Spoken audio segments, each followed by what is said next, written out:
계집 여군년이 대가리가 이게 뭐야?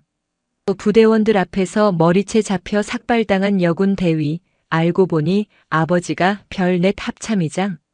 빡친 아버지가 헬기 띄워 부대 쑥대밭 만드는 참교육 이야기입니다. 구독과 좋아요를 해주시면 더 좋은 사연으로 보답하겠습니다. 강원도 화천. 휴전선과 맞닿은 이 혹독한 땅은 겨울의 초입부터 뼈를 얼리는 바람을 토해냈다. 북한강 줄기가 거대한 뱀처럼 군사분계선을 훑고 지나가는 이곳은 대한민국 육군 제7보병사단 통칭 칠성부대의 영역이었다. 그리고 칠성부대 예하 가장 험준한 전방을 맡은 백두산 호랑이 대대는 그 중에서도 가장 폐쇄적이고 억압적인 곳으로 악명이 높았다. 이곳을 통치하는 왕은 대대장 권택주 중령이었다. 작전과장. 새로 온다는 작전과장은 아직인가? 대대장실을 울리는 고성에 덩치 큰 작전주임 상사가 곰처럼 몸을 움츠렸다. 방금 위병소를 통과했다는 보고입니다. 곧 도착할 것 같습니다.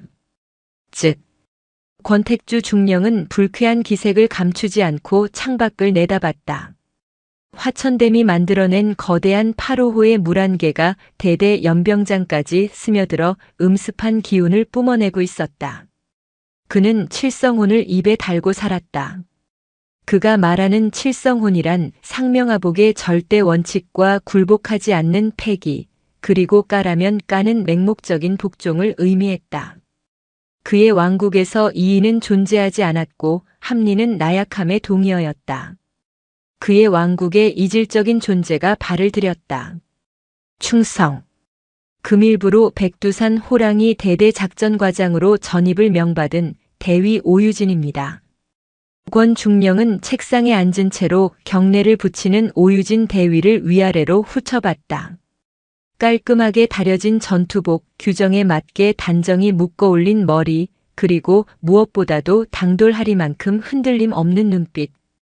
권 중령은 육군사관학교 출신이 아닌 소위 일반 장교 출신, 특히나 여군 엘리트들을 병적으로 싫어했다. 오유진 대위라. 그가 이력서를 책상 위로 툭 던지듯 밀었다. 본부에서 근무했다지. 편한 데 있다가 여기 오려니 어땠나? 울고 싶었나? 아닙니다. 전방 근무는 군인으로서 당연한 영광이라 생각합니다. 영광? 권 중령이 코웃음을 쳤다. 사무실에 앉아서 서류나 만지작거리던 엘리트가 영광을 논해? 우리 부대는 그런 거 안 쳐줘. 여긴 진짜 군인들만 있는 곳이야. 알겠나? 알겠습니다. 오유진 대위는 표정 하나 바꾸지 않고 대답했다. 그녀의 그 평온함이 권 중령의 심기를 더욱 거슬렀다. 그는 옆에 선 작전주임 신기환 원사를 힐끗 보았다. 신 원사는 권 중령의 눈빛만 보고도 그의 의중을 알아차리는 충복이었다. 작전과장. 전입신고는 그쯤 하면 됐고, 내일 아침 전 대대원이 보는 앞에서 정식으로 신고식을 할 거야. 우리 부대만의 정화의식이 있거든. 칠성혼을 받아들이는 의식이지. 권 중령의 입가에 비릿한 미소가 걸렸다. 오유진은 그것이 단순한 신고식이 아님을 직감했다. 그녀가 대대장실을 나서는 순간 등 뒤로 권 중령의 목소리가 비수처럼 날아와 꽂혔다. 아, 그리고 오대위. 그 여자 같은 머리. 아주 거슬리는군. 내일 아침까지 시정할 기회를 주지. 오유진의 머리는 규정상 아무런 문제가 없었다. 오히려 전장에서의 즉각적인 대응을 위해 짧게 자른 단발을 망으로 감싼 가장 모범적인 형태였다.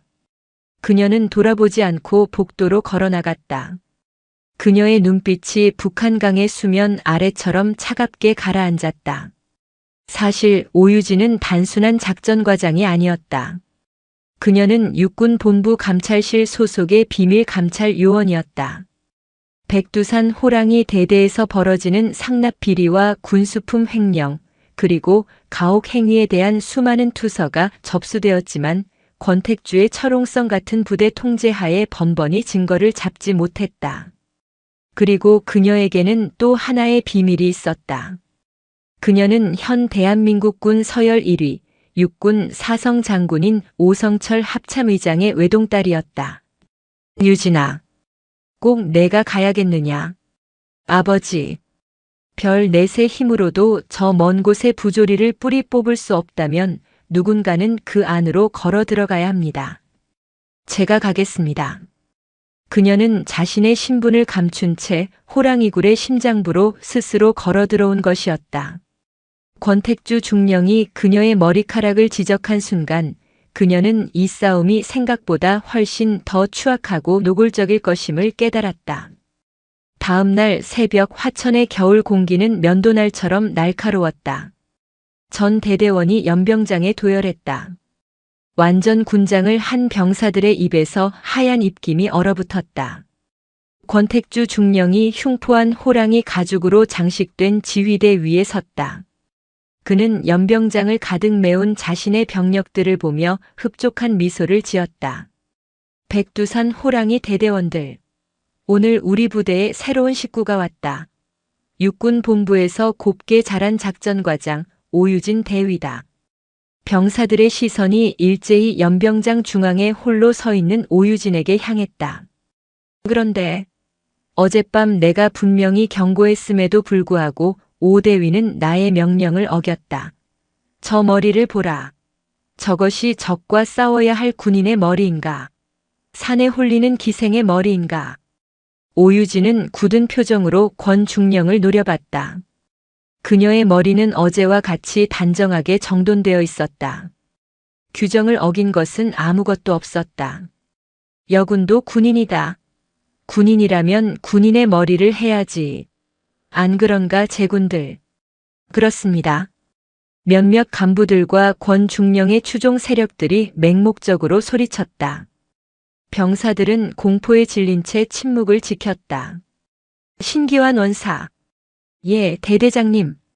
작전주임 신기환 원사가 음흉한 미소를 지으며 앞으로 나섰다. 그의 손에는 낡고 시커먼 군용 이발기, 바리깡이 들려 있었다. 연병장에는 정적이 흘렀다. 병사들은 설마 했던 일이 벌어지려 하자 숨을 죽였다. 오유진 대위. 권 중령이 지휘대에서 내려와 오유진의 앞에 섰다. 스스로의 머리카락 하나 관리하지 못하는 장교에게 우리 대대의 작전을 맡길 수 없다. 내가 이 대대의 칠성운을 너의 머리에 직접 새겨주겠다. 순간 권 중령이 오유진의 머리채를 거칠게 움켜잡았다. 악! 오유진은 짧은 비명을 삼켰다.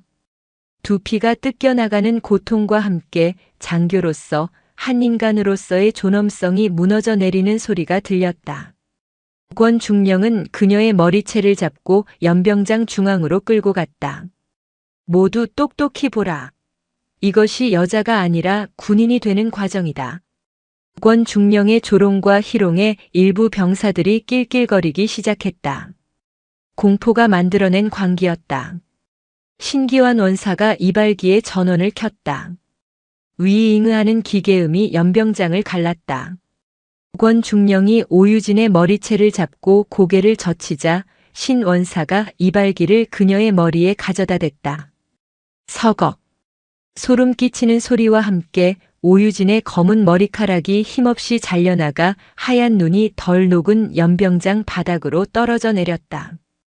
오유진은 입술을 깨물었다. 눈앞이 흐려졌다. 이것은 단순한 모욕이 아니었다. 이것은 폭력이었고 인격살인이었다. 전 대대원이 보는 앞에서 그녀의 계급과 성별은 철저히 짓밟혔다. 그녀의 눈에서 뜨거운 눈물이 흘러내렸다. 차가운 화천의 바람에 눈물은 금세 얼어붙는 듯 했다. 하지만 그녀는 소리내어 울지 않았다. 그녀는 이를 악물었다. 그녀는 울고 있었지만 결코 굴복하지 않았다. 그녀는 자신을 조롱하는 권택주의 눈을, 이 광경을 묵인하는 신기환의 눈을, 그리고 공포에 질려 외면하는 병사들의 눈을 하나하나 마주했다. 그녀는 인내했다. 울어라 오유진. 마음껏 울어라. 하지만 이 눈물은 슬픔의 눈물이 아니다. 이것은 분노의 눈물이다. 머리카락이 모두 잘려나가고 우습게 삐뚤어진 군인 머리가 된 그녀를 보며 권중령은 만족스럽게 웃었다. 이제야 좀 군인 같군. 알겠나, 오대위. 여기가 바로 백두산 호랑이 대대다. 여기서 살아남으려면 너의 그 잘난 엘리트 의식 따위는 전부 버려야 한다.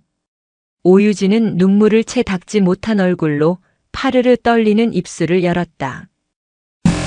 명심하겠습니다. 대대장님. 그녀의 목소리는 처참하게 떨렸지만 그녀의 눈빛은 죽지 않았다. 오히려 그 눈빛은 모든 것을 불태워버릴 듯한 검은 불꽃이 되어 타오르기 시작했다. 새로 배정받은 독신 장교 숙소 비오큐는 낡고 음습했다. 오유진은 깨진 거울 조각에 비친 자신의 모습을 바라봤다. 쥐가 파먹은 것처럼 엉망으로 잘린 머리, 눈물로 얼룩진 뺨. 그녀는 세면대에 물을 받아 얼굴을 씻었다. 차가운 물이 굴욕의 흔적을 씻어내는 듯 했지만 가슴 속의 불은 꺼지지 않았다. 권택주, 신기환. 너희는 내 머리카락만 자른 게 아니다. 너희 스스로의 목을 겨누는 칼을 내 손에 쥐어준 것이다. 그녀는 감찰 요원으로서의 냉철함을 되찾으려 애썼다.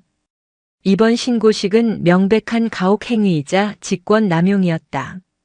하지만 이것만으로는 권택주의 뿌리 깊은 비리를 도려낼 수 없었다. 그녀에게는 더 확실한 증거가 필요했다. 그때 누군가 조심스럽게 문을 두드렸다. 작전과장님, 저 삼중대장 박지훈 대위입니다. 오유진은 문을 열었다. 젊은 장교가 어쩔 줄 몰라 하는 표정으로 서 있었다. 아침에 죄송했습니다. 제가 막을 수 있는 일이 아니어서. 박 대위. 오유진은 그를 안으로 들였다. 사과할 필요 없다. 자네 잘못이 아니니까. 박지훈 대위는 육사 출신의 FM 장교였지만 권택주의 비상식적인 지휘에 염증을 느끼고 있었다. 과장님, 몸 조심하십시오. 여긴 정상이 아닙니다. 신원사 귀에 들어가면 저도 무사하지 못하지만 이것 하나만 말씀드리겠습니다. 박 대위는 목소리를 낮췄다. 부대의 유류가 이상하게 빨리 줍니다. 매달 긴급 대응 유령 훈련이라는 게 잡히는데 정작 저희 중대는 훈련에 나간 적이 없습니다. 유령 훈련. 오유진의 눈이 빛났다. 그녀가 찾던 첫 번째 실마리였다. 고맙다, 박 대위. 이 말은 나만 알고 있겠다. 박 대위가 돌아간 후 오유진은 즉시 행동에 착수했다. 그녀는 작전과장으로서의 권한을 이용해 지난 1년간의 모든 작전 명령서와 훈련 기록, 그리고 군수과에 보관된 유류 수불 대장과 차량 운행 일지를 요청했다. 군수과 행보관이자 신기환 원사의 신복인 노 상사가 불쾌한 기색을 드러냈다. 과장님, 이런 건 왜 찾으십니까? 지난 기록은 다 종결된 사안입니다. 작전과장으로서 부대의 작전 효율성과 유류 소모 패턴을 분석해야겠다. 최적의 작전 계획을 수립하기 위한 기초 자료다. 이것도 엘리트의 사무적인 방식이라 마음에 안 드나? 오유진은 일부러 권중령의 말을 인용하며 그를 압박했다. 노 상사는 마지못해 먼지 쌓인 서류철들을 내주었다. 그날 밤 오유진은 숙소의 문을 걸어 잠그고 서류 더미와 씨름했다. 그리고 마침내 발견했다. 박지훈 대위의 말대로였다. 서류상으로는 매달 2번 대대 전체의 전차와 장갑차가 동원되는 대규모 유령 훈련이 실시된 것으로 되어 있었다.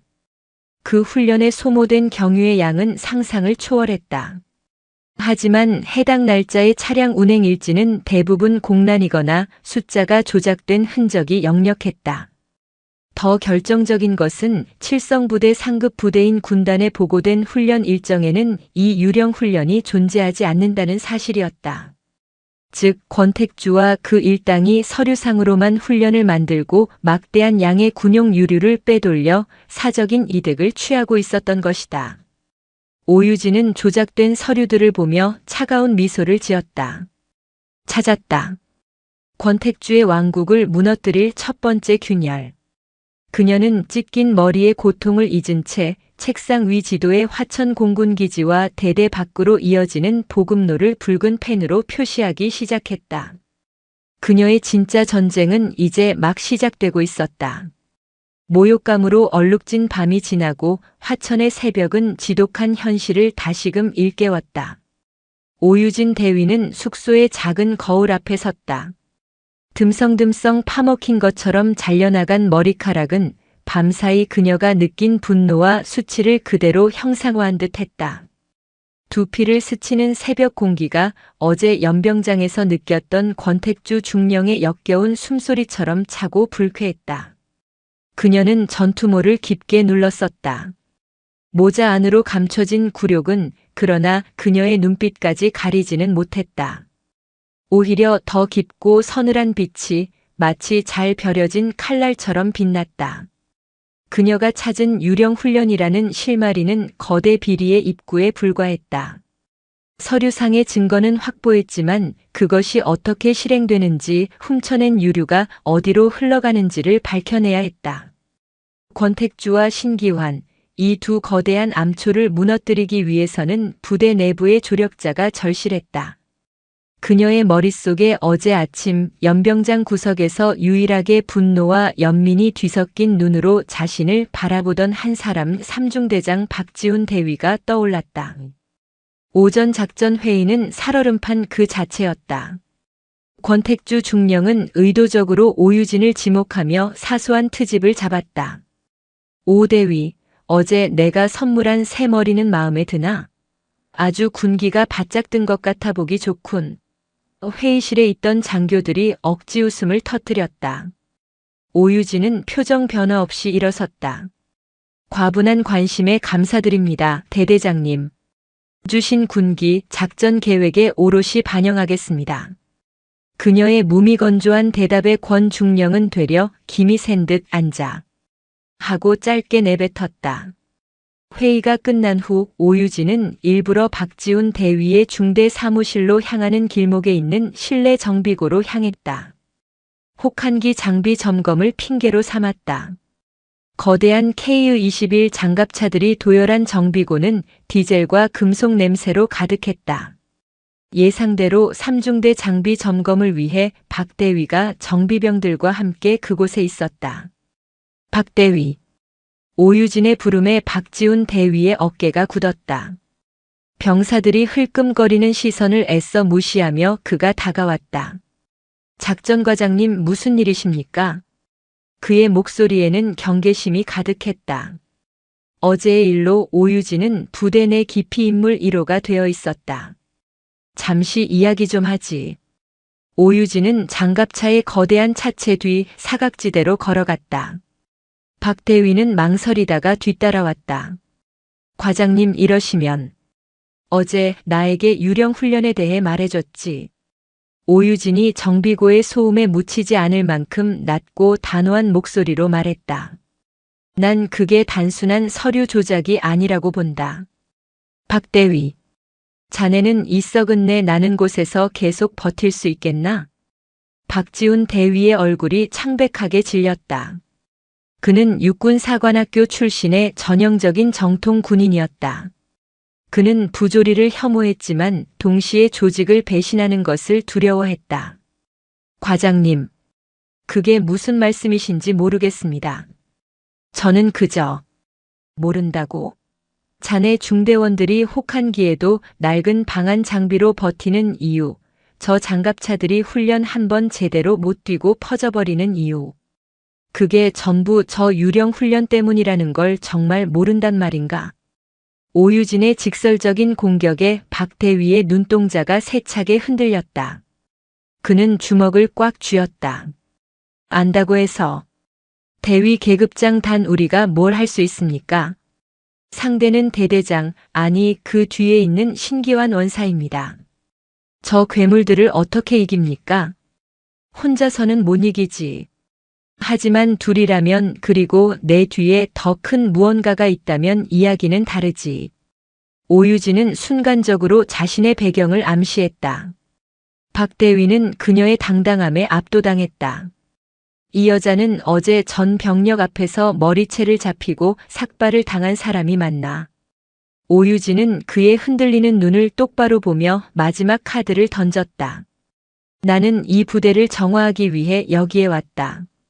박대위, 자네는 계속 이 시궁창에 머무르며 명예를 더럽힐 것인가, 아니면 나와 함께 진짜 군인으로서의 명예를 되찾을 것인가. 선택해. 고요함이 흘렀다. 정비고의 육중한 기계음만이 두 사람 사이를 갈랐다. 한참을 침묵하던 박지훈 대위가 마침내 입을 열었다. 그의 목소리는 몹시 잠겨 있었다. 무엇을 하면 됩니까? 오유진의 입가에 옅은 미소가 번졌다. 유령 훈련이 있던 날 유류가 어디로 빠져나갔는지 알아야겠다. 서류상으로는 분명히 대대 주유소에서 정식 불출된 것으로 되어 있어. 하지만 그 많은 유류가 공중으로 증발했을 리는 없지. 박 대위는 심호흡을 한 번 했다. 이미 주사위는 던져졌다. 대대 외곽 8호호와 맞닿은 제3보급 통문이 있습니다. 평시에는 폐쇄되어 있고 지도상에도 예비 통문으로만 표기된 곳입니다. 하지만 신기환 원사가 가끔 그곳 열쇠를 챙겨 나가는 것을 본 적이 있습니다. 그것도 항상 야간에 혼자서 말입니다. 제3보급 통문. 오유진은 그 명칭을 머릿속에 새겼다. 위치를 알려줘. 그리고 오늘 밤 자네는 알리바이를 만들어야 한다. 절대 나와 엮여서는 안 돼. 오늘 밤 당장 가시려는 겁니까? 위험합니다. 그 근처는 경계도 허술하지만 지형이 험하고 신원사의 사냥터나 다름없습니다. 위험은 내가 감수하지. 오유진은 박대위를 지나쳐 정비고를 나섰다. 그녀의 뒤에서 박지훈 대위는 자신이 거대한 폭풍의 눈으로 걸어 들어갔음을 직감했다. 그날 오후 오유진은 작전 과장실에서 보급 통문 일대의 지형도를 분석했다. 박 대위의 말대로였다. 그곳은 대대 본청에서 가장 멀리 떨어진 사각지대이자 민간 도로와도 교묘하게 연결될 수 있는 지점이었다.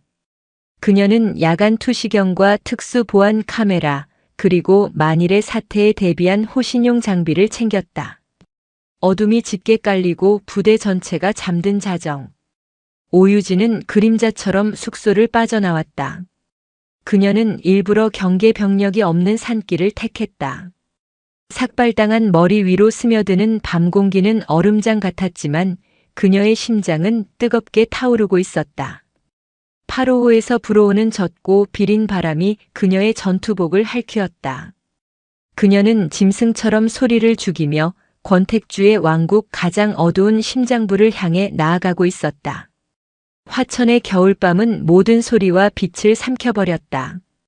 오유진은 험준한 산악 지형을 따라 제3보급 통문으로 접근하고 있었다. 군견보다 예민한 감각을 곤두세운 채 그녀는 나뭇가지 하나 부러뜨리지 않고 어둠 속을 이동했다. 삭발당한 두피는 오히려 예민한 감각의 안테나가 되어 공기의 미세한 흐름과 온도 변화까지 느끼게 해주는 듯 했다. 30분을 이동했을까 8호호의 물비린내가 훅 끼쳐오며 시야가 트이는 곳에 이르렀다. 저 멀리 낡은 철조망으로 둘러싸인 통문이 희미한 달빛 아래 그 모습을 드러냈다. 박지훈 대위의 말대로 그곳은 완벽한 사각지대였다. 잡목이 우거져 위장되어 있었고 대대 본부에서는 절대 관측할 수 없는 위치였다. 오유진은 통문이 내려다 보이는 능선에 몸을 숨겼다. 특수 코팅된 망원 렌즈로 통문 일대를 살폈다. 그때였다. 칠흑 같은 어둠 속에서 저음의 엔진 소리가 들려왔다. 군용 차량의 소리가 아니었다. 좀 더 묵직하고 거친 디젤 엔진 소리. 잠시 후 통문 바깥쪽 샛길로 거대한 그림자가 접근했다. 라이트를 끈 채 야간 투시 장비에 의존해 움직이는 듯한 대형 유조 트럭이었다. 오유진의 심장이 세차게 뛰었다. 걸렸구나. 유조 트럭이 통문 앞에서 멈춰 서자 이번에는 부대 안쪽에서 2명의 인형이 나타났다. 한 명은 곰처럼 거대한 덩치 신기환 원사였다. 다른 한 명은 군수과 행보관 노상사였다. 그들은 마치 수백 번은 해본 일처럼 능숙하게 통문의 자물쇠를 풀고 굵은 호스를 유조 트럭에서 끌어내 부대 안쪽의 무언가에 연결했다. 저기다. 오유진은 렌즈를 돌려 호스가 연결된 곳을 확대했다. 잡목과 위장막으로 가려진 땅 속에 대형 지하 유류 탱크의 주입구가 숨겨져 있었다. 권택주 일당은 대대 주유소의 메인 탱크에서 이곳 지하 탱크로 유류를 미리 빼돌려 놓은 뒤 유령 훈련 날짜에 맞춰 민간 업자에게 팔아넘기고 있었던 것이다. 오유진은 특수 카메라의 녹화 버튼을 눌렀다. 신기환 원사와 노 상사의 얼굴, 유조 트럭의 번호판, 그리고 돈으로 보이는 두툼한 봉투를 주고받는 장면까지. 모든 것이 초고화질로 기록되고 있었다. 철컥. 그때 오유진의 발밑에서 작은 돌멩이가 굴러떨어졌다. 누구냐? 짐승 같은 감각이었다. 신기환 원사가 순식간에 고개를 돌려 오유진이 숨은 능선 쪽을 노려봤다. 심장이 발밑으로 떨어지는 것 같았다. 그는 허리춤에서 권총을 뽑아들었다. 노 상사, 넌 저놈들 마저 처리해. 난 저 쥐새끼 잡으러 간다. 원사님, 그냥 두시죠. 짐승일 겁니다. 트럭 운전사가 겁에 질려 외쳤다. 닥쳐. 이 근처에 짐승이 뭐가 있어. 신기환은 이미 능선을 향해 달려오고 있었다. 오유진은 즉시 몸을 날려 반대편으로 굴렀다. 탕. 총성이 고요한 화천의 밤을 찢었다. 총알이 그녀가 방금 전까지 있던 자리를 스치며 불꽃을 일으켰다. 거기 서라, 인연. 신기환의 욕설이 뒤따랐다. 오유진은 죽을 힘을 다해 달렸다. 하지만 어제 삭발식에서 끌려다니며 삔 발목이 비명을 질렀다. 그녀는 비명을 삼키며 넘어졌다. 신기환의 거친 숨소리가 바로 등 뒤에서 들려왔다. 그는 군인이 아니라 사냥꾼이었다. 이 험한 산악 지형에 완벽하게 적응한 포식자였다. 잡았다. 신기환이 거대한 손으로 오유진의 전투복 덜미를 움켜쥐었다. 그는 오유진을 바닥에 내동댕이 쳤다. 헬멧이 벗겨지고 엉망으로 잘린 머리가 달빛 아래 드러났다. 너, 작전과장년이었냐? 신기환의 눈이 경악에서 이내 잔혹한 희열로 번들거렸다. 그는 오유진의 얼굴을 군홧발로 짓밟았다. 어쩐지 어제 그렇게 밟아줬는데도 눈빛이 살아서 나불대더라니. 감히 내년이 여길 기어들어와? 오유진은 흙과 피가 뒤섞인 침을 뱉어냈다. 다 찍었다. 신원사. 내 놈들이 유류 빼돌리는 거, 돈 받아 처먹는 거, 전부 찍어? 신기환은 미친 사람처럼 웃었다. 찍었으면 뭐? 증거? 여기서 널 죽여서 8호호에 던져버리면 그 카메라는 내년 시체랑 같이 물고기 밥이 될 뿐이야. 누가 알겠어? 전방 적응 못한 여군 장교가 스트레스로 자살했다고 하면 다 믿을 텐데. 그는 오유진의 품에서 카메라를 빼앗아 바위에 내리쳐 박살을 냈다. 쯧쯧. 아깝네. 아주 좋은 카메라 같은데. 오유진은 절망했다. 모든 증거가 사라졌다. 그리고 자신도 여기서 죽을 것이었다. 하지만 그녀는 포기하지 않았다. 그녀는 마지막 힘을 쥐어짜 신기환의 군홧발을 잡고 늘어졌다. 이게 신기환이 그녀를 걷어차려던 순간 거기까지 차가운 목소리와 함께 수십 개의 강력한 불빛이 그들을 덮쳤다. 신기환이 눈이 부셔 팔로 얼굴을 가린 사이 숲속에서 완전 무장한 병력들이 쏟아져 나왔다. 그들의 팔에는 헌병 특수임무대 마크가 선명했다. 그리고 그 중심에 오유진에게 밀약을 제안했던 박지훈 대위가 서 있었다. 박지훈. 내 이 새끼가. 신기환이 절규했다. 박지훈 대위는 피투성이가 된 오유진을 보고 입술을 깨물었다. 신기환 원사. 당신을 군용물 절도 및 초병 살해 미수 혐의로 현행범 체포한다. 오유진은 박 대위를 보며 희미하게 웃었다. 그녀는 그에게 제3보급 통문을 조사하러 가겠다는 말을 하지 않았다. 대신 내가 만약 오늘 자정 이후까지 복귀하지 않거나 비상 신호를 보내면 즉시 플랜 B를 실행하라고만 지시했었다. 박지훈 대위는 오유진의 의도를 꿰뚫어보고 그녀가 위험에 빠질 것을 예상해 미리 헌병대의 익명으로 제세통문 근처에서 총성이 들리고 수상한 민간 트럭이 목격되었다고 신고했던 것이다. 신기환 원사는 발악했지만 특임대원들에게 제압당해 무력하게 끌려갔다. 오유진은 박 대위의 부축을 받으며 일어섰다. 카메라는 부서졌지만 신기환과 노 상사는 현행범으로 체포되었다. 거대한 왕국의 기둥 하나가 무너져 내리는 순간이었다. 신기환 원사의 현행범 체포는 백두산 호랑이 대대를 발칵 뒤집어 놓았다. 그러나 권택주 중령은 예상외로 침착했다. 그는 신기환의 개인적인 비리로 선을 그으며 자신은 전혀 몰랐던 일이라고 잡아댔다. 오히려 그는 오유진에게 징계의 칼날을 겨누었다. 작전과장이 허락도 없이 야간에 작전 지역을 이탈해? 그러다 총기 사고까지 유발해? 이건 명백한 지휘권 이탈이자 하극상이야. 권 중령은 오유진을 부대 기강을 문란하게 한 장본인으로 몰아갔다. 그녀는 발목 부상과 타박상을 이유로 의무실에 격리 조치되었다. 사실상의 감금이었다. 헌병대는 신기환을 조사했지만 그는 입을 다물었고 권 중령과의 연결고리는 좀처럼 드러나지 않았다. 부서진 카메라에서는 데이터를 복구할 수 없었다. 상황은 다시 원점으로 돌아가는 듯 했다. 오유진은 의무실 침대에 누워 생각했다. 유류 횡령은 꼬리일 뿐이다. 몸통인 권택주를 잡아야 한다. 그를 잡으려면 돈의 흐름을 증명할 장부가 필요하다. 그녀는 박지훈 대위에게 비밀리에 연락을 취했다. 박 대위, 신기환 원사실을 뒤져야겠다. 그가 체포되면서 미처 처리하지 못한 것이 분명히 있을 거야. 과장님, 지금 원사실은 권 중령이 폐쇄하고 아무도 접근 못하게 하고 있습니다. 위험합니다. 위험하니까 자네 도움이 필요하다. 나는 감시당하고 있어. 자네가 해줘야겠다. 권 중령이 내일 오전 사단 작전 회의에 참석하기 위해 1시간 동안 자리를 비운다.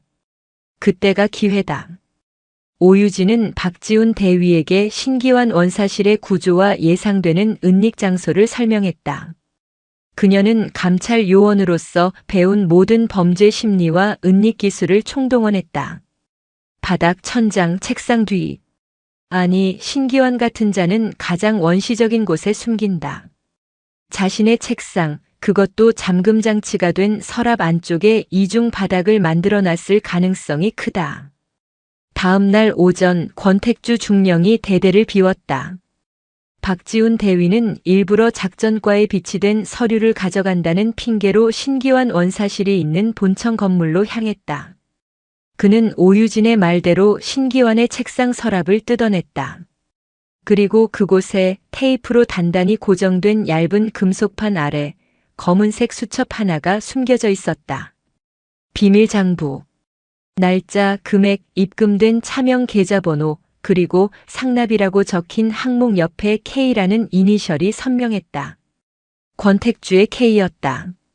박 대위는 즉시 수첩을 촬영해 오유진에게 전송했다. 오유진은 의무실에서 위성통신이 가능한 특수 보안 장비를 이용해 사진 파일들을 즉시 육군본부 감찰실로 전송했다. 임무 완수.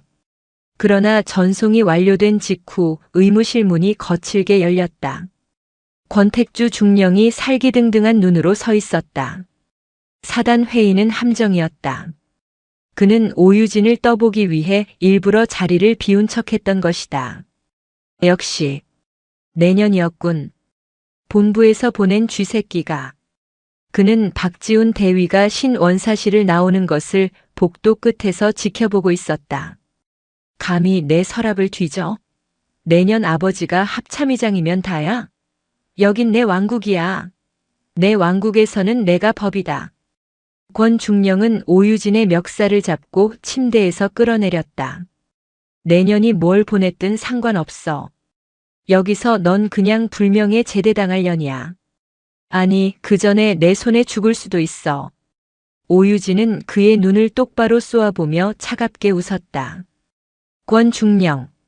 아직 상황 파악이 안 되나 보군. 뭐 2년이. 그때 대대 전체에 스피커가 찢어지는 듯한 굉음이 울렸다. 전 대대원 주목. 전 대대원 주목. 현 시간부로 백두산 호랑이 대대의 모든 지휘권은 육군 제2군단 사령부에 귀속된다. 현 대대장. 권택주 중령의 모든 지휘를 거부하라. 반복한다. 대대장 권택주 중령은 즉시 모든 행위를 중단하고 무기를 버려라. 권택주의 얼굴이 하얗게 질렸다. 그 목소리는 그가 하늘처럼 떠받들던 동시에 가장 두려워하던 목소리였다. 의무실 창문 밖으로 거대한 헬기 2대가 연병장의 먼지를 일으키며 착륙하고 있었다. 헬기 측면에는 선명한 별 3개, 3스타 중장을 상징하는 표식이 그려져 있었다. 헬기에서 내린 사람은 육군 제2군단장 오병준 중장이었다. 그는 대한민국 육군에서 가장 혹독하고 강직하기로 소문난 철혈의 지휘관이었다. 그리고 오유진의 아버지였다. 오병준 중장은 의무실로 성큼성큼 걸어 들어왔다. 그의 뒤로 완전 무장한 헌병 특임대가 따랐다. 권택주 중령. 군단장님께 충성. 권 중령이 경황 속에서도 경례를 붙이려 했다. 내놈 따위의 경례는 받을 수 없다. 오병준 중장은 권택주의 멱살을 잡고 있는 손을 뿌리치고 피투성이가 된 채 엉망인 머리로 자신을 노려보는 딸 오유진 대위를 바라보았다. 그의 눈에 이글거리는 분노가 서렸다. 그것은 딸을 향한 연민이 아니었다. 그것은 자신의 군대가 자신의 부하가 한 명의 군인이자 한 명의 인간에게 가한 모욕에 대한 조직의 수장으로서 느끼는 거룩한 분노였다. 권택주. 오 중장의 목소리는 얼음보다 차가웠다. 내 놈은 군복을 입을 자격이 없다. 감히 내 놈이 대한민국의 군인을 내 딸이 아니라 대한민국의 장교를 저 따위로 만들었는가. 권택주 중령은 그 자리에 얼어붙었다. 그녀가 사성 합참의장의 딸이 아니라 자신을 감찰하러 온 비밀 요원이었으며 동시에 이 모든 사태를 지켜보고 있던 이 군단장의 딸이라는 사실을 깨달은 것이다. 오병준 중장은 피 묻은 딸의 어깨를 감싸 안으며 권택주를 향해 선언했다. 지금부터 이 지옥을 만든 내 놈들에게 진짜 참교육이 무엇인지 보여주겠다. 의무실의 공기는 찢어질 듯 팽팽했다. 권택주 중령은 헬기에서 내린 별 3세 주인이 자신이 그토록 짓밟고 모욕했던 오유진 대위의 아버지 제2군단장 오병준 중장이라는 사실을 깨닫고 사시나무 떨듯 떨었다. 그의 뇌는 이 재앙적인 현실을 받아들이기를 거부했다. 군단장님, 오해십니다. 이것은 오병준 중장은 권택주의 변명을 들을 가치조차 없다는 듯 그를 서늘하게 무시했다. 그의 시선은 오직 딸에게로 향했다. 쥐가 파먹은 것처럼 엉망으로 잘린 머리카락, 뺨에 남은 군화 자국과 피멍 찢어진 입술. 그것은 딸의 상처이기 이전에 대한민국 군 장교의 명예가 짓밟힌 참혹한 증거였다. 오병준 중장의 눈에 서린 분노는 단순한 부성애가 아니었다. 그것은 군의 기강을 바로 세워야 할 지휘관의 철혈이었다. 오유진 대위. 그가 낮고 묵직한 목소리로 불렀다. 예, 군단장님. 오유진은 부상당한 몸을 이끌고 부축을 뿌리치며 군인으로서의 마지막 힘을 다해 서려 했다. 일어서지 마라. 오병준 중장은 손을 들어 딸의 경례를 막았다. 그는 오유진의 어깨를 짚었다. 임무 수행을 확인했다. 고생했다, 오대위. 아니, 유진아. 그의 거친 손이 딸의 상처투성이 뺨을 스치려다 꽉 쥔 주먹으로 바뀌었다.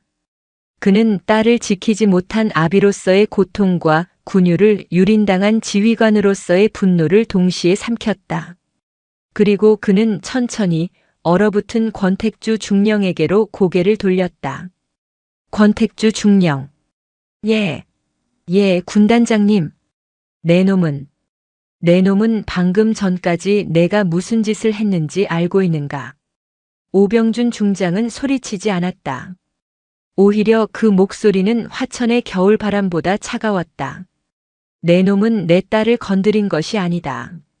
내 놈은 육군 본부 감찰실장의 명을 받고 비밀 임무를 수행 중이던 특명 감찰관을, 그것도 내 놈의 추악한 비리를 조사 중이던 장교를 불법 감금하고 폭행했다. 가 감찰관이라니요. 저는 전혀 몰랐다고. 오 중장의 눈이 번뜩였다. 몰랐으면 여군 장교의 머리채를 잡고 전 병력 앞에서 삭발을 시켜도 되는 건가?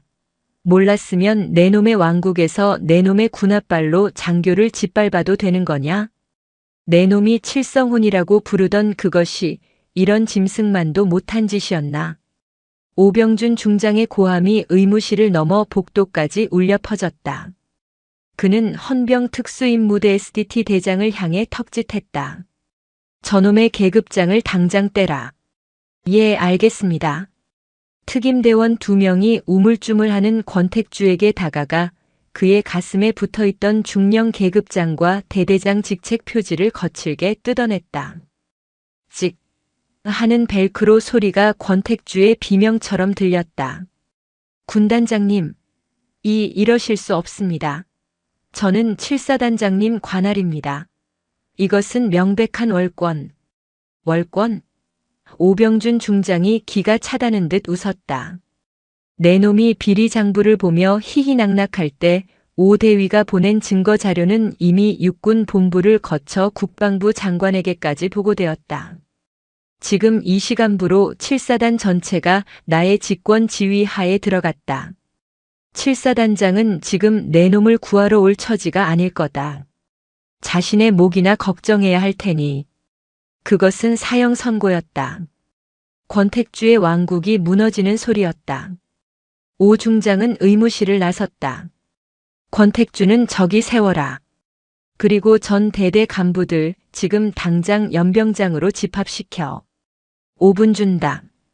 잠시 후 대대의 모든 간부들이 공포에 질린 얼굴로 연병장에 도열했다. 그들은 어제 오유진이 모욕당했던 바로 그 자리에 서 있었다. 헬기 2대가 뿜어내는 위압적인 불빛 속으로 오병준 중장이 지휘대 위로 걸어 올라갔다. 그리고 헌병들에게 개처럼 끌려나온 권택주가 그 옆에 내동댕이 쳐졌다. 오병준 중장은 마이크를 잡았다. 그의 목소리가 혹한의 밤 공기를 갈랐다. 나는 제2군단장 중장 오병준이다. 병사들과 간부들의 숨소리조차 들리지 않았다. 나는 오늘 이곳 화천에서 대한민국 육군이 가장 치욕스러운 순간을 목도했다. 그는 권택주를 손가락으로 가리켰다. 저자는 군인이 아니다. 군복을 입은 도둑놈이자 부하의 인권을 짓밟은 폭력배다. 저자가 만든 백두산 호랑이는 군대가 아니라 범죄 소굴이었다. 그는 잠시 숨을 골랐다. 그의 시선이 어둠 속에 도열한 병사들을 향했다. 제군들은 어제 한 여군 장교가 제군들의 동료가 이 자리에서 짐승처럼 머리채를 잡히고 삭발당하는 것을 보았다. 그리고 침묵했다. 나는 그 침묵을 이해한다. 그것은 제군들의 잘못이 아니라 저런 괴물을 지휘관으로 둔 이 군대의 잘못이다. 그의 목소리가 뜨거워지기 시작했다. 하지만 오늘부로 그 침묵은 끝났다. 그는 권택주 옆에 서 있던 신기환 원사와 노상사, 그리고 그들의 수족 노릇을 하던 간부 몇 명을 가리켰다. 저자들을 모두 체포한다. 저들은 군복을 입을 자격도 제군들의 지휘관이 될 자격도 없다. 그리고 권택주, 아니 전 중령 권택주. 오 중장은 마이크를 내리고 권택주가 들을 수 있을 만큼의 목소리로 말했다. 내 놈이 오유진 대위의 머리카락을 자르며 느꼈던 그 쾌감. 내 놈이 부하들을 짓밟으며 느꼈던 그 우월감. 나는 내 놈에게서 그것을 빼앗지 않을 것이다. 그는 권택주의 멱살을 잡고 지휘대 가장자리로 끌고 갔다. 대신 내 놈이 지금부터 평생을 감옥에서 이 연병장을 기억하며 살아가게 될 거다. 내 놈이 잃어버린 것이 고작 돈 몇 푼과 내 놈의 썩어빠진 자존심뿐만이 아니라는 것을, 내 놈은 내 놈의 영혼을 팔았다는 것을 매일 밤 곱씹게 될 것이다. 그것이 내가 내 놈에게 내리는 진짜 참교육이다. 오병준 중장은 권택주를 헌병들에게 던져주었다. 그리고 다시 마이크를 잡고 전 대대원을 향해 선포했다. 백두산 호랑이 대대. 지금 이 순간부터 부조리와 폭력으로 물든 과거와 단절한다. 새로운 대대장이 부임할 때까지 오유진 대위와 박지훈 대위가 임시로 대대 지휘를 맡는다.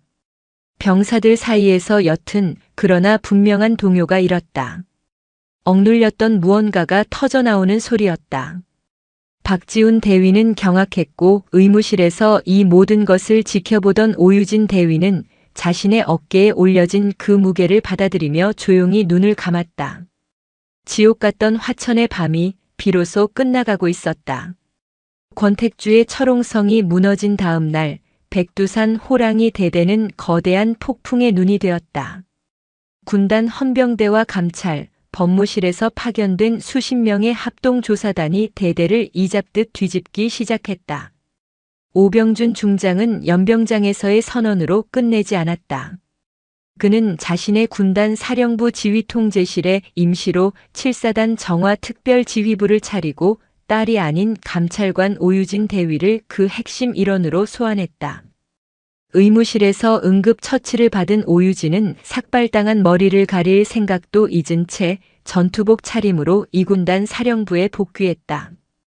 오랜만에 만난 아버지와 딸은 그러나 따뜻한 포옹 대신 군인으로서의 경례를 나누었다.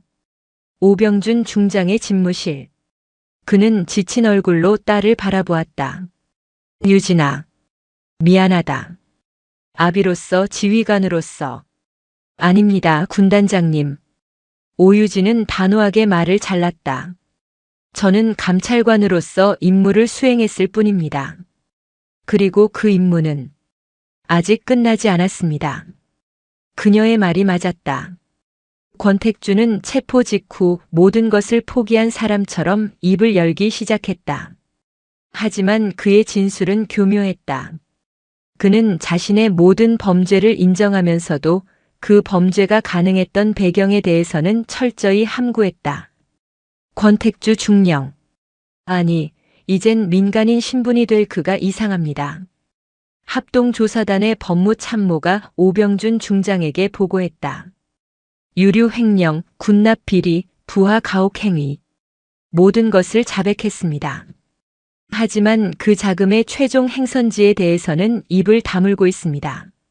수억에 달하는 검은 돈이 대대장급에서 모두 소진되었다고 보기엔 무리가 있습니다. 오유진은 조사단 회의에서 조용히 듣고 있다가 입을 열었다. 권택주는 왕이 아니었습니다. 그는 방패막이에 불과했습니다. 그는 자신이 모든 것을 안고 가면 누군가가 자신의 가족을 돌보거나 혹은 형량을 줄여줄 것이라 믿고 있는 겁니다.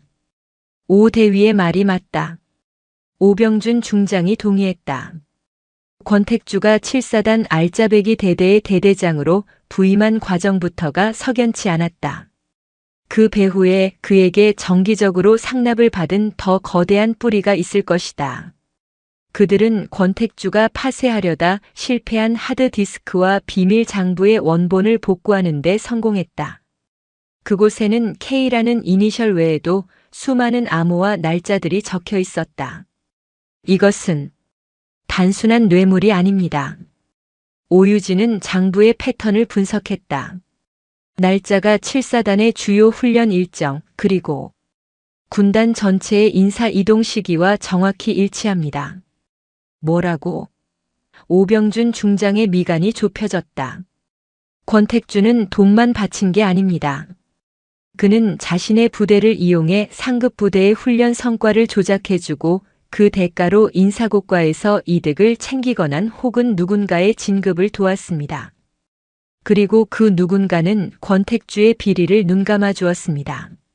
심연은 그들이 생각했던 것보다 훨씬 더 깊고 어두웠다. 이것은 한 개 대대의 비리가 아니라 사단, 어쩌면 군단 전체의 명예가 걸린 문제일 수도 있었다. 오병준 중장은 고뇌에 빠졌다. 그는 정의로운 군인이었지만 동시에 거대한 조직을 이끄는 지휘관이었다.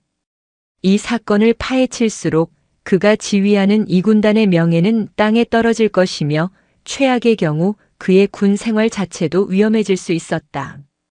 군단장님, 오유진이 아버지의 고뇌를 읽었다. 덮으실 생각이십니까? 오병준 중장은 대답하지 않았다. 제가 이 지옥에 스스로 걸어 들어간 것은 권택주 한 명을 잡기 위해서가 아닙니다. 오유진은 삭발당한 자신의 머리를 손으로 쓸어 올렸다. 제가 연병장에서 당한 그 굴욕은 저 하나만의 것이 아닙니다. 그것은 이 부대에서 매일같이 부조리를 견디며 침묵을 강요당했던 모든 병사들의 굴욕이었습니다. 박지훈 대위처럼 용기를 내고도 보복이 두려워 떨어야 했던 모든 정직한 군인들의 굴욕이었습니다. 그녀의 눈이 불타고 있었다. 뿌리를 뽑지 않으면 이 땅은 다시 썩어 문드러질 겁니다. 제 머리카락은 다시 자라겠지만 저 병사들의 가슴에 남은 상처는 영원히 아물지 않을 겁니다. 오병준 중장은 딸의 그 불타는 눈을 오랫동안 바라보았다. 그리고 그는 결심했다. 그는 인터폰을 들었다. 비서실장, 지금 즉시 7사단장 박세준 장군을 내 사무실로 호출하게. 감찰부 헌병대, 법무실, 기무부대까지. 이 군단 예하의 모든 사정기관을 총동원한다. 백두산 호랑이가 아니라 칠성부대 전체를. 아니, 이 군단 전체를 수술한다. 뼈를 깎는 한이 있더라도. 오유진은 아버지의 그 결단에 조용히 경례를 붙였다. 이것은 부녀의 연대가 아니었다. 부조리를 척결하려는 두 군인의 강철 같은 의지였다. 한편 대대로 복귀한 박지훈 대위는 오유진의 비밀 지령을 수행하고 있었다. 그는 권택주가 체포된 직후 혼란을 틈타 권 중령의 집무실에서 발견한 개인용 태블릿을 빼돌렸다. 권택주는 비밀 장부를 여러 곳에 분산시켜 놓았고 그 태블릿은 지문 인식으로만 열리는 가장 내밀한 금고였다. 박지훈 대위는 보안 전문가의 도움을 받아 태블릿의 잠금을 해제했다. 그리고 그 안에서 그는 상상조차 할 수 없었던 판도라의 상자를 마주하게 되었다. 그곳에는 권택주가 상납을 하며 나눈 대화의 녹음 파일, 그리고 7사단장 박세준 장군이 화천의 한 고급 요정에서 민간 업자들과 어울리는 사진들이 고스란히 담겨 있었다. 오병준 중장의 호출 명령은 7사단 사령부를 발칵 뒤집어 놓았다. 사단장 박세준 장군은 직속 상관인 군단장의 호출을 거부할 수 없었으나 그의 얼굴은 분노와 초조함으로 일그러졌다. 그는 자신이 권택주를 관리하는 데 실패했으며 이제 그 불길이 자신에게 옮겨붙고 있음을 직감했다. 젠장, 멍청한 권택주 놈. 박세준 장군은 이 군단 사령부로 향하기 전 급하게 어딘가로 전화를 걸었다. 나다. 일이 터졌다. 권택주 그놈이 잡혔다. 오늘 밤 춘천명월관으로 전부 모여라. 입을 맞춰야겠다. 군단장이 지금 눈이 뒤집혔어. 명월관. 춘천 외곽의 소양강변에 위치한 최고급 한정식집. 일반 손님은 받지 않고 오직 VVIP들의 은밀한 로비를 위해 존재하는 곳이었다. 그곳은 박세준 장군과 그가 비호하던 군납업자들, 그리고 지역 정치인들의 아지트였다. 그러나 박세준 장군은 알지 못했다. 그가 전화를 건 순간부터 이군단 기무부대와 감찰실의 특수감청반이 그의 모든 통신을 실시간으로 감청하고 있었다는 사실을. 걸렸습니다. 오유진 대위가 헤드셋을 벗으며 말했다. 그녀는 지금 이군단 사령부의 지하 상황실에 있었다. 오늘 밤 8시 춘천 명월관. 박세준이 자신의 공범들을 모두 소집했습니다. 오병준 중장의 입가에 얼음장 같은 미소가 걸렸다. 그물이 스스로 찢어지러 오는군. 좋다. 놈들이 그토록 좋아하는 연회를 우리가 직접 열어주자. 그날 밤 춘천 명월관은 삼엄한 경비 속에 은밀한 손님들을 맞이했다. 7사단장 박세준 장군, 화천 일대의 군납 비리를 주도하던 건설사 대표 유류를 빼돌려 유통하던 유통업자, 그리고 이 모든 것을 묵인하고 정치권의 다리를 놓아주던 지역구 도의원까지. 그들은 권택주라는 꼬리를 자르고 어떻게 하면 이 거대한 폭풍을 피할 수 있을지 머리를 맞대고 있었다. 권택주는 어차피 입을 열 수 없습니다. 그놈 가족은 우리가 쥐고 있으니까. 건설사 대표가 거들먹거리며 말했다. 박 장군님, 군단장에게는 그냥 꼬리 자르기 당했다고. 읍소하십시오. 그 오 중장, 깐깐하긴 해도 명예는 중시하는 늙은이니. 닥쳐. 박세준이 술잔을 내리쳤다. 그 늙은이가 문제가 아니야. 그 딸년 오유진 그년이 감찰관으로 들어와서 이 사단을 다 헤집어 놨단 말이다. 아, 그 머리 밀린 년 말입니까? 하하. 그거 아주 꼴이. 쾅. 그때 명월관의 가장 안쪽 방 국실의 육중한 문이 굉음과 함께 열려젖혀졌다. 방 안의 모든 사람들이 비명을 지르며 자리에서 일어났다. 문 앞에는 검은색 특수임무 장비를 착용한 헌병 특임대원들이 K-원어 기관단총을 겨누고 서 있었다. 그리고 그들 사이로 두 사람이 천천히 걸어 들어왔다. 전투모를 깊게 눌러쓴 오유진 대위, 그리고 그 옆에 얼음보다 차가운 분노를 머금은 이군단장 오병준 중장이었다. 에이, 이 무슨 짓인가? 군단장, 자네가 감히 민간인을 상대로. 여긴 내 관할도 아니야. 박세준 장군이 발악하듯 소리쳤다. 박세준 장군. 오병준 중장이 그의 어깨에 달린 별 2개를 노려보며 말했다. 자네는 지금부터 직무정지다. 그리고 군인으로서의 모든 명예를 박탈당할 것이다. 무슨 증거로? 내 놈 딸년의 억측으로. 나를 모함하는 거냐? 증거. 오유진 대위가 전투모를 벗었다. 어제보다 더 짧아진 거의 스님에 가까운 머리가 드러났다. 그녀는 방 안의 추악한 공범들을 하나하나 훑어보며 손에 든 태블릿을 높이 쳐들었다. 이 안에 당신들이 나눈 모든 대화, 모든 거래 내역, 그리고 그녀는 태블릿의 화면을 돌려 박세준 장군에게 보여주었다. 화면 속에는 박세준이 이 자리에서 여자 접대부들을 끼고 건설사 대표에게 돈 봉투를 받는 사진이 선명하게 재생되고 있었다. 권택주가 박지훈 대위에게 넘겨준 바로 그 판도라의 상자였다. 이 추악한 연회의 기록이 전부 담겨 있습니다. 박세준 장군의 얼굴이 잿빛으로 변했다. 그는 모든 것이 끝났음을 깨달았다. 오병준 중장은 딸의 어깨를 감쌌다. 오 대위, 자네가 이자에게 직접 명령을 하달하게. 오유진은 한 걸음 앞으로 나섰다. 그녀는 자신을 머리 밀린 년이라 조롱했던 건설사 대표와 이 모든 부조리의 정점에 있던 박세준 장군을 정면으로 응시했다. 그녀의 목소리는 떨리지 않았다. 육군 제7보병사단장 소장 박세준. 당신을 특정 범죄 가중처벌법상 뇌물수수, 군사기밀보호법 위반, 직권남용 그리고 부하 장교에 대한 모욕 방조 혐의로 현 시간부로 긴급 체포합니다. 오유진 대위가 경례를 붙였다. 그것은 상급자에 대한 예우가 아닌 썩은 뿌리를 도려내는 집도이의 차가운 선언이었다. 춘천의 그물은 그렇게 단 한 마리의 물고기도 놓치지 않고 좁혀졌다. 춘천명월관의 추악한 연회는 헌병 특임대의 군합발 아래 산산조각이 났다.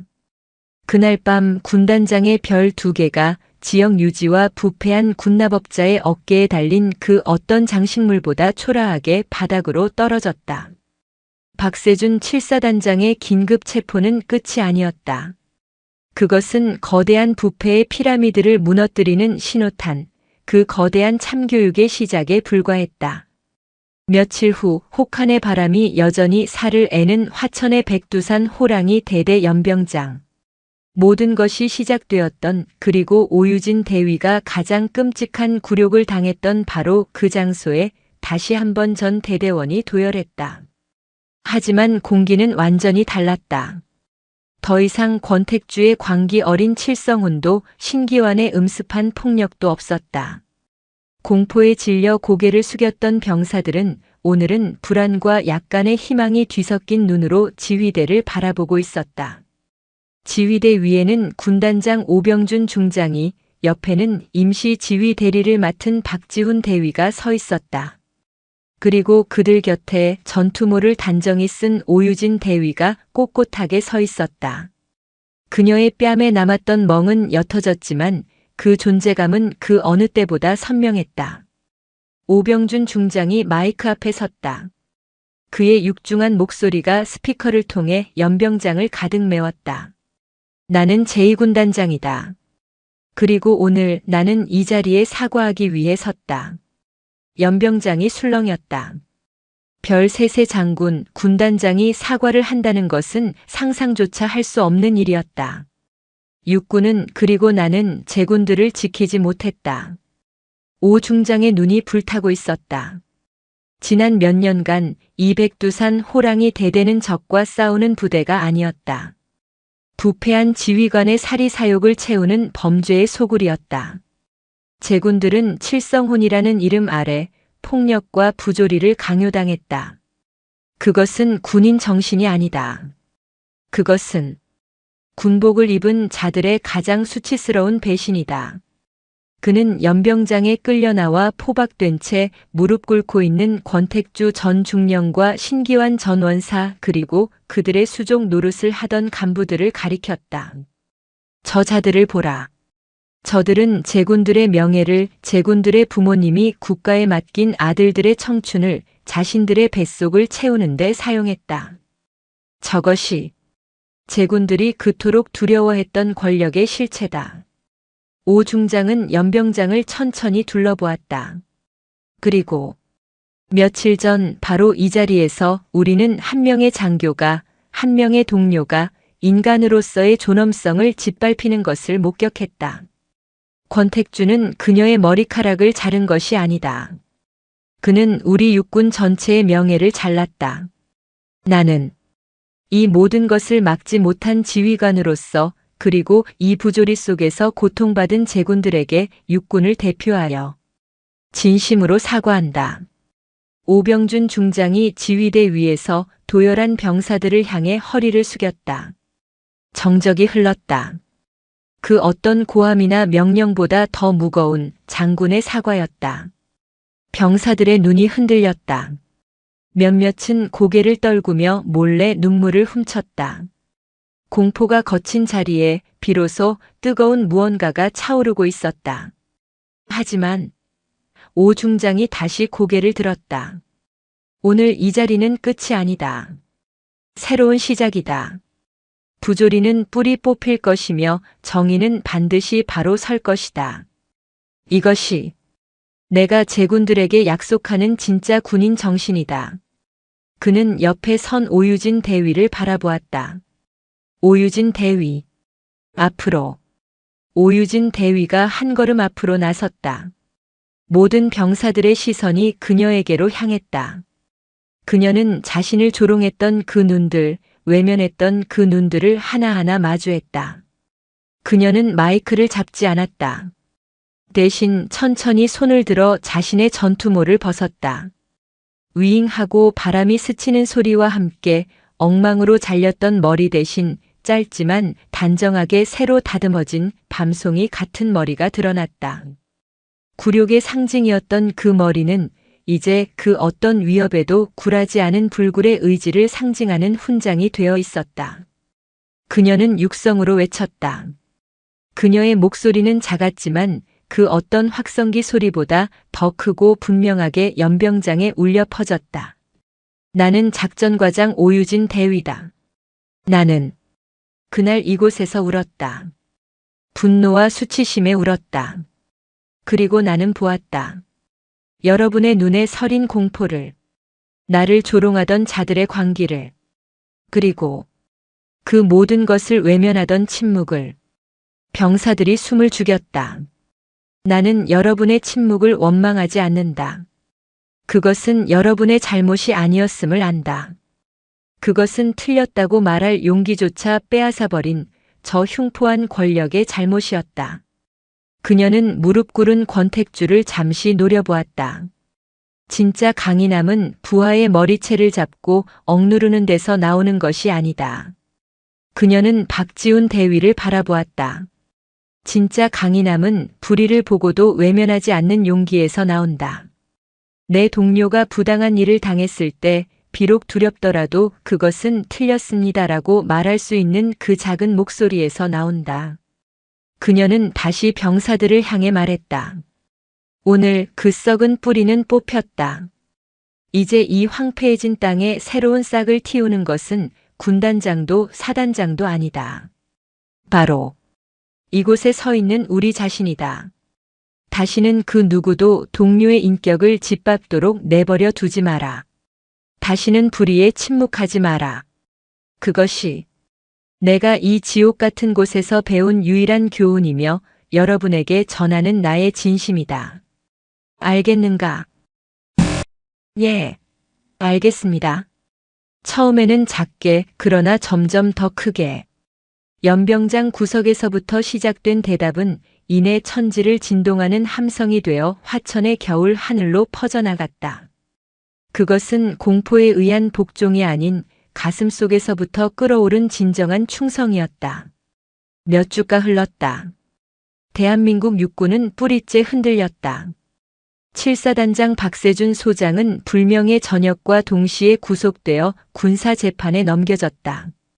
그와 결탁했던 군납업자들과 지역 유지들 역시 줄줄이 철창신세가 되었다.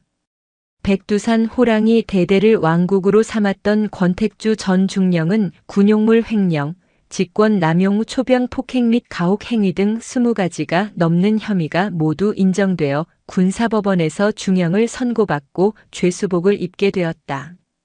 신기환과 노 상사 역시 남은 군 생활 전부를 감옥에서 보내게 되었다. 혹독했던 화천의 겨울이 물러가고 8.5호의 얼음이 녹기 시작할 무렵 백두산 호랑이 대대에는 새로운 바람이 불었다. 새로 부임한 대대장은 칠성훈 대신 전우애와 상호 존중을 강조했다. 병사들의 식단이 바뀌었고 낡은 보급품이 새 것으로 교체되었다. 유령 훈련이 사라진 자리에는 실전적이고 합리적인 훈련이 채워졌다. 병사들의 얼굴에 웃음이 돌아왔다. 박지훈 대위는 그 공로를 인정받아 소령진이 되었고 대대의 작전 참모로서 새로운 부대를 만드는데 핵심적인 역할을 수행했다. 그리고 오유진 대위. 그녀는 임무 완수 보고와 함께 육군 본부로 복귀하라는 명령을 받았다.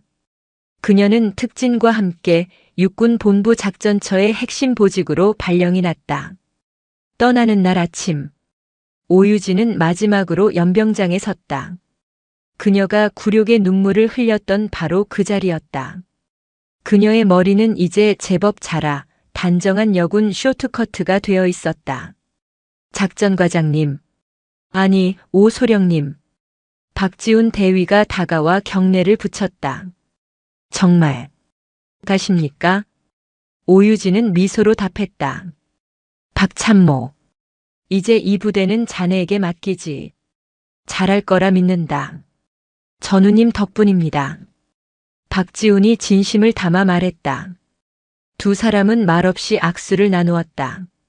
공포와 절망 속에서 피어난 가장 단단한 전우애였다. 오유진은 자신의 차에 올랐다. 화천을 떠나 서울로 향하는 길. 그녀는 차창 밖으로 멀어지는 백두산 호랑이 대대의 위병소를 바라보았다. 찢기고 잘리고 짓밟혔던 곳. 그러나 동시에 가장 뜨거운 용기를 배웠던 곳. 그때 휴대전화가 짧게 울렸다. 이군단 사령부에 있는 아버지 오병준 중장에게서 온 문자였다. 임무 완수. 수고했다, 내 딸. 그리고 잠시 후 또 하나의 메시지가 도착했다. 그녀가 이 모든 임무를 시작하게 만들었던 육군 서열 1위 합참의장의 번호였다. 오소령. 잘 싸웠다. 새로운 전장이 기다리고 있다. 오유진은 옅은 미소를 지었다. 그녀는 더 이상 사성 장군의 딸이나 삼성 장군의 딸로 숨지 않았다. 그녀는 스스로의 힘으로 지옥을 이겨낸 대한민국 육군 소령 오유진이었다. 그녀는 엑셀을 밟았다. 삭발당했던 머리카락은 더 이상 상처가 아니었다. 그것은 그녀가 앞으로 마주할 그 어떤 부조리와도 맞서 싸울 힘을 주는 영원한 각오로 그녀의 가슴에 새겨졌다. 춘천을 지나 서울로 향하는 고속도로 위로 따뜻한 봄 햇살이 그녀의 새로운 길을 비추고 있었다. 오늘도 요지경 사연을 잘 들어주셔서 감사합니다.